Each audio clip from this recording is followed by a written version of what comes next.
વિદ્યાર્થી મિત્રો, પાઠ 13ની અંદર આપણે 7મો પોઈન્ટ અભ્યાસ કરી રહ્યા છીએ અને છેલ્લો મુદ્દો છે આ પાઠની અંદર કે શું કહે છે તે ઘરેલું વિદ્યુત પરિપથો.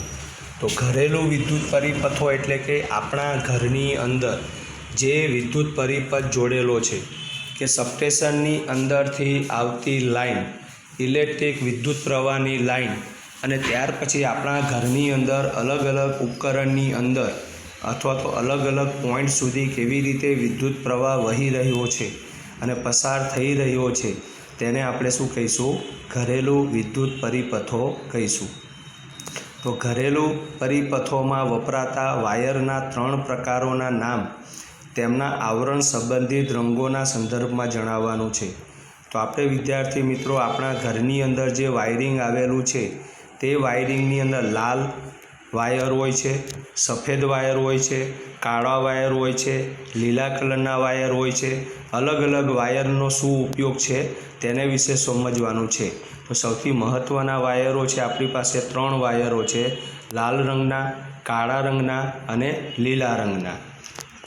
ઘરેલું પરિપથોમાં વપરાતા વાયરના 3 પ્રકારના નામ અને તેમના આવરણ સંબંધિત રંગો નીચે પ્રમાણે છે. લાઈવ વાયર, જીવંત એટલે કે જેની અંદરથી વિદ્યુત પ્રવાહ વહી રહ્યો છે તે વાયર પર લાલ રંગનું અવાહક આવરણ હોય છે.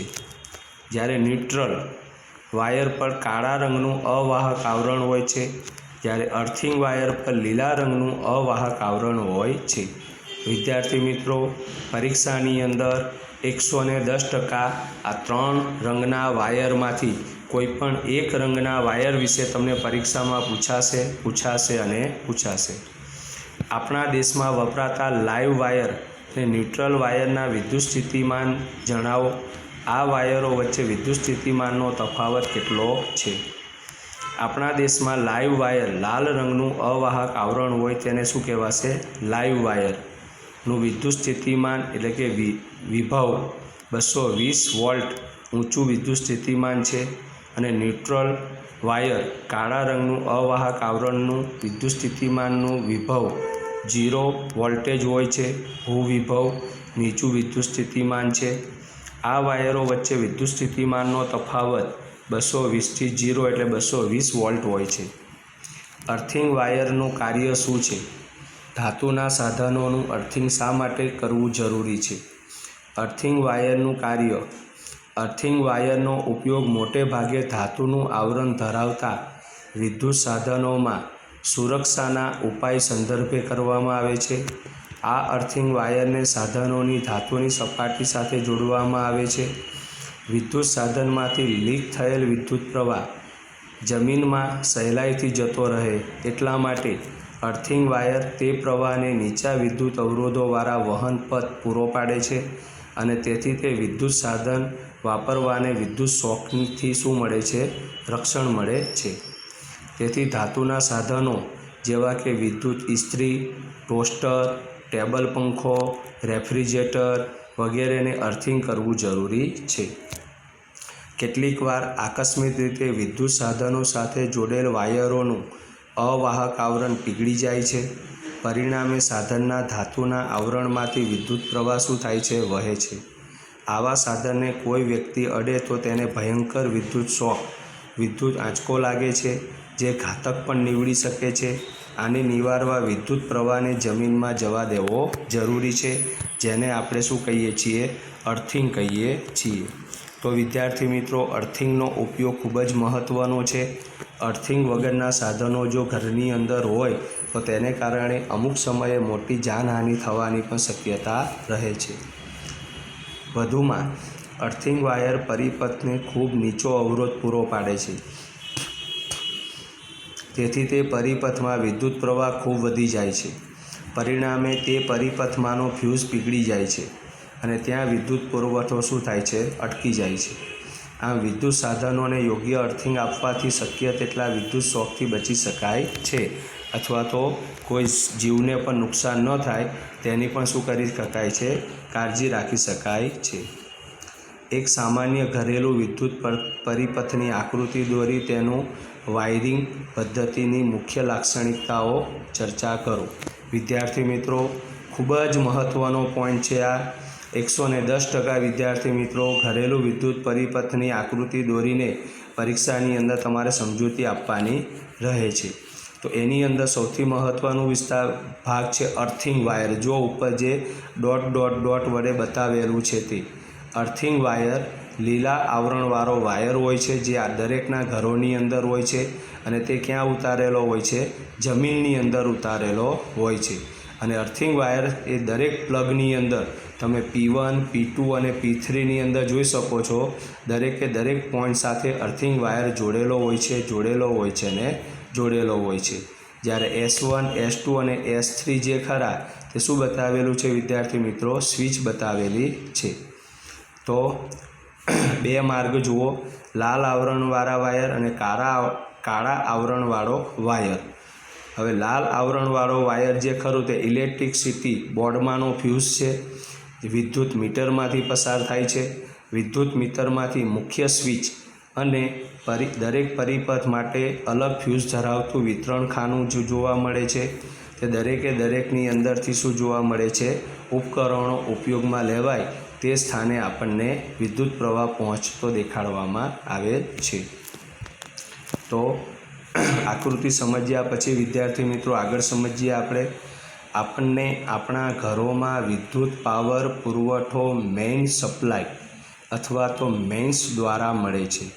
આપણને આપણા ઘરોમાં વિદ્યુત પાવર પુરવઠો મેઇન સપ્લાય મેઇન્સ દ્વારા મળે છે. તે ઓવરહેડ વિદ્યુતના થાંભલા અથવા તો ભૂમિગત કેબલો દ્વારા આપણા સુધી પહોંચે છે. થાંભલા ઉપર ઘણી ગામડાઓમાં, ઘણી શહેરોમાં પાવર વાયરિંગ ઉપરની તરફ હોય છે, જ્યારે સુરત જેવી સિટીઓની અંદર વાયરિંગ ક્યાં આવેલું હોય છે? મેઇન્સ વાયર ક્યાં આવેલા હોય છે? જમીનની અંદર સપ્લાય કરતા હોય છે. આ સપ્લાય લાઈવ વાયર લાલ અવાહક આવરણ, ન્યુટ્રલ વાયર કાળું અવાહક આવરણ અને અર્થિંગ વાયર લીલું અવાહક આવરણ દ્વારા આવે છે. લાઈવ વાયર અને ન્યુટ્રલ વાયર વચ્ચે વિદ્યુત સ્થિતિમાનનો તફાવત 220 વોલ્ટ છે. એસીની આવૃત્તિ 50 હર્ટ્ઝ છે. ઓલ્ટરનેટ કરંટની આવૃત્તિ કેટલી છે? 50 હર્ટ્ઝ છે.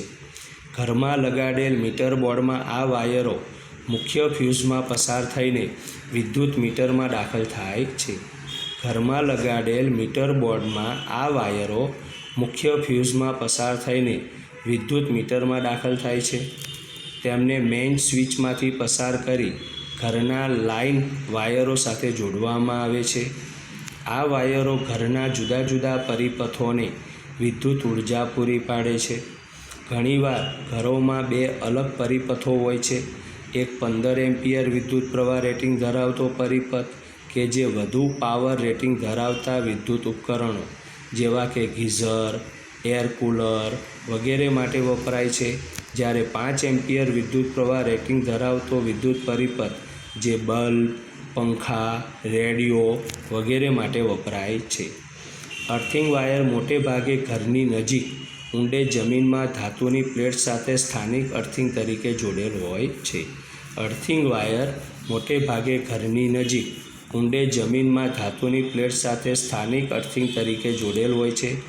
ઘરની અંદર દરેક અલગ પરિપથમાં અલગ અલગ ઉપકરણો લાઈવ અને ન્યુટ્રલ વાયરો વચ્ચે જોડવામાં આવે છે. દરેક ઉપકરણને અલગ ઓન અને ઓફ સ્વિચ હોય છે, જેથી કરીને કોઈપણ ઉપકરણની અંદર પરિપથ કાં તો પૂર્ણ કરી શકાય અથવા તો પરિપથનો વિદ્યુત પ્રવાહને શું કરી શકાય? બંધ કરી શકાય. જરૂર પડે તે પ્રમાણે તેનો ઉપયોગ કરી શકાય. 10મો મુદ્દો આવે છે વિદ્યાર્થી મિત્રો, દરેક ઉપકરણને સમાન વિદ્યુત સ્થિતિમાનનો તફાવત મળે એટલા માટે તેમને એકબીજા સાથે સમાંતર જોડાણમાં વિદ્યુત સપ્લાય સાથે જોડવામાં આવે છે. સમાંતર જોડાણના ફાયદા માટે પ્રકરણ 12 જુઓ. ફ્યુઝ વિશે ટૂંકમાં માહિતી આપવાની છે. વિદ્યુત ફ્યુઝ એટલે શું? તે કેવી રીતે કાર્ય કરે છે? તમામ ઘરેલું વિદ્યુત પરિપથોમાં વિદ્યુત ફ્યુઝ એક મહત્ત્વનો વિઘટક છે. વિઘટક એટલે કે એક ભાગ આવેલો છે.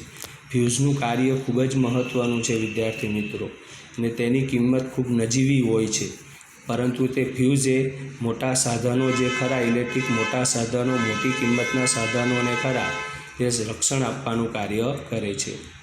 તેના ઉપયોગથી પરિપથમાં શોર્ટ સર્કિટ અથવા તો ઓવરલોડિંગ નિયત મર્યાદા કરતાં વધુ વિદ્યુત પ્રવાહ ખેંચવો તેને કારણે થતા અકસ્માતો જેવા કે વિદ્યુત શોક, આગ, વિદ્યુત ઉપકરણોને નુકસાન વગેરેને શું કરી શકાય છે? અટકાવી શકાય છે. ફ્યુઝ એ અતિ મહત્ત્વની સલામત રચના છે. ફ્યુઝ એ નીચા ગલનબિંદુવાળો ટૂંકો પાતળો ટીન પ્લેટેડ તાંબાના તારનો બનેલો હોય છે. પરિપથમાં વિદ્યુત પ્રવાહ સલામત મર્યાદા કરતાં વધી જાય તો તે ઓગળીને તૂટી જાય છે. તેથી પરિપથ ખુલ્લો બની જાય છે અને ઉપકરણોમાં અન્ય કોઈ જાતની નુકસાની થઈ શકતી નથી અને રક્ષણ મેળવી શકાય છે. ફ્યુઝ વિશે અગત્યના મુદ્દા. ફ્યુઝને હંમેશા લાઇવ વાયર સાથે શ્રેણીમાં જોડવામાં આવે છે. ફ્યુઝને હંમેશા પરિપથની શરૂઆતમાં જોડવામાં આવે છે. ફ્યુઝ વાયર જેમ જાડો તેમ તેની વિદ્યુત પ્રવાહ વહેવડાવવાની ક્ષમતા કેવી હોય છે? વધારે હોય છે. એટલા માટે જ ફ્યુઝનો વાયર બને ત્યાં સુધી કેવો રાખવો જોઈએ? પતલો રાખવો જોઈએ.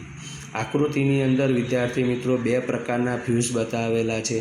જેમાં મોટો ફ્યુઝ એ જે બતાવેલો છે તે એસી મેઇન્સમાં વપરાતો ફ્યુઝ, જે આપણા ઘરેલું ઉપકરણની અંદર મીટર પેટીની અંદર જે ફ્યુઝનો ઉપયોગ થાય છે તે.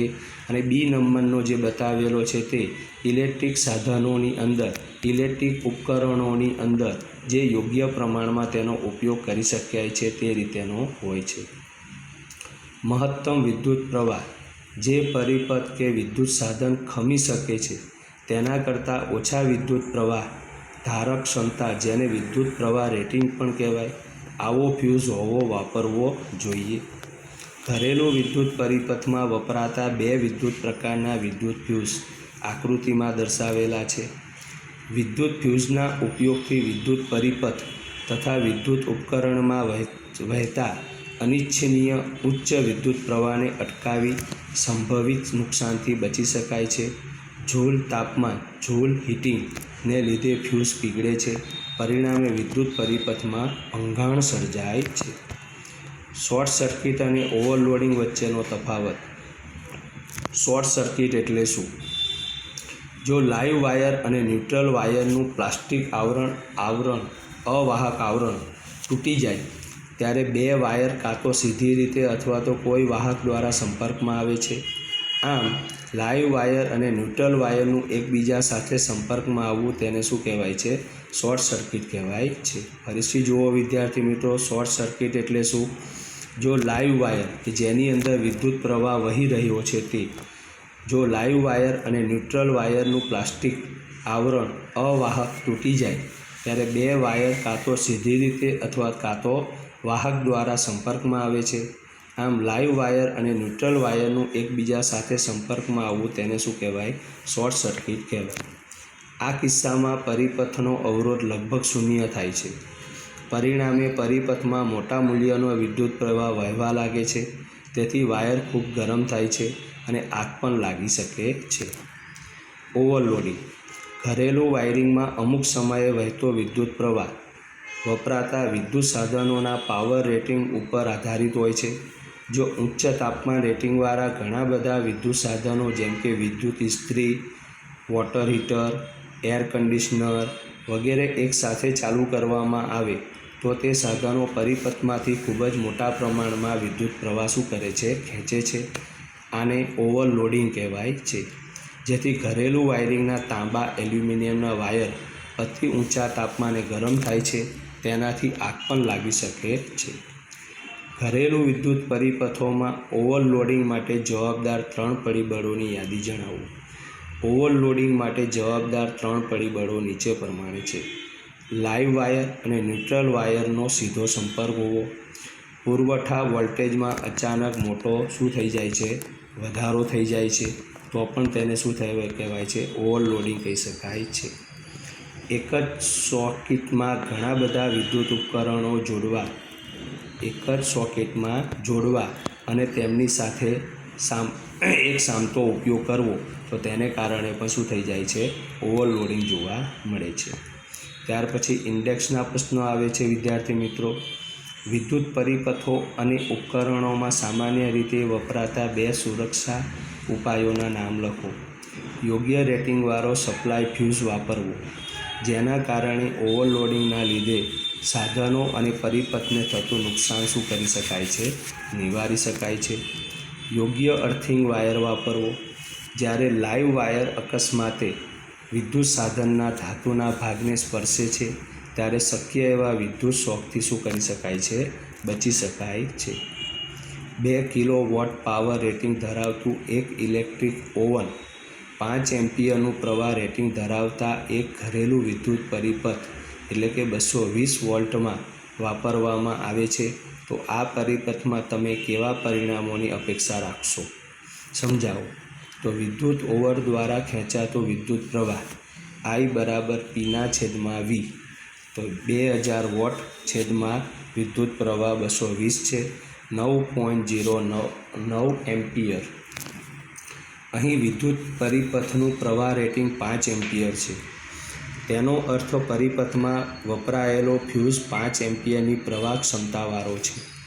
હવે જ્યારે ઓવનને ચાલુ કરવામાં આવે ત્યારે ફ્યુઝ વાયર 5 એમ્પિયર રેટિંગવાળો ઘણો ગરમ થઈ જશે અને તેથી ઓગળી જશે. પરિણામે પરિપથમાં ભંગાણ સર્જાશે. આના કારણે વિદ્યુત ઓવનને થતું નુકસાન શું કરી શકાય, અટકી જશે. જો આ પરિપથમાં 9.09 એમ્પિયર કરવા વધારે રેટિંગવાળો ફ્યુઝ વાપર્યો હોય અથવા તો પરિપથમાં કોઈ ફ્યુઝ વાપર્યો ન હોય તો કદાચ આગ લાગી શકે છે. ઘરેલું વિદ્યુત પરિપથમાં ઓવરલોડિંગને નિવારવા માટે કઈ સાવધાની રાખવી જોઈએ? ઘરેલું વિદ્યુત પરિપથોમાં ઓવરલોડિંગથી બચવા નીચેની સાવધાની રાખવી. વિદ્યુત પ્રવાહનું વહન કરતા વાયર યોગ્ય પ્રવાહ રેટિંગવાળા વાપરવા જોઈએ. ઘરમાં કે અલગ પરિપથ હોવા જોઈએ. એક 5 એમ્પિયર વિદ્યુત પ્રવાહ રેટિંગ ધરાવતો પરિપથ જે બલ્બ, ટ્યુબલાઇટ, ટીવી, પંખા વગેરે સાધનો માટે અને બીજો 15 એમ્પિયર વિદ્યુત પ્રવાહ રેટિંગ ધરાવતો પરિપથ જે તાપન સાધનો જેવા કે ગીઝર, એસી વગેરે માટે વાપરવો જોઈએ. ત્યાર પછી આવે છે વિદ્યાર્થી મિત્રો જે પોઈન્ટ આપણે જોઈએ, સમાંતર પરિપથનો ઉપયોગ કરવો જોઈએ અને દરેક પરિપથમાં યોગ્ય પ્રવાહ રેટિંગવાળો ફ્યુઝ વાપરવો જોઈએ.